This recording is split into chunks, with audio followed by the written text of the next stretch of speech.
On August 19, 2008, 11 seniors from the University of Evansville's Department of Civil and Mechanical Engineering traveled to Santiago, Dominican Republic. There, they began a life-transforming senior project, helping build 2 structures for the residents of this third world republic. We had 3 main projects. One was a 40-acre sports complex. The second was a 2-story concrete church that they were looking to build and have us design. And then a third project was a mechanical engineering project, which was a solar water heating project for a 60-person dormitory. The students arrived on a Monday and immediately found themselves surrounded by the people they had come to help. And part of our orientation the first day that we got there was Ministries took us to what was called the Hole.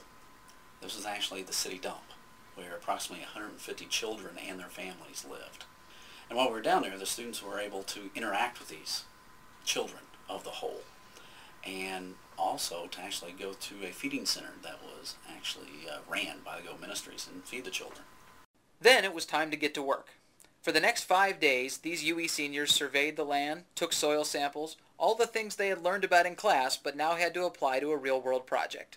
You take these classes and you're like, well, how is this going to do? Like, is this going to help me? I don't know. And then, like, you start actually designing these projects and you're like, oh, wow, well, I learned this in my surveying class.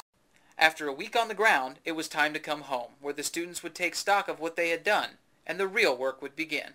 We came back and we took all the data that we had and we tried to consolidate it and see what all we brought back. While we were there, I was just writing notebooks and notebooks of all sorts of information just in case I could use it when I got back. So when we got back, we consolidated it all and we developed kind of a game plan as to where we want to go with it. On April 28, 2009, their final designs were presented to project sponsor Go Ministries.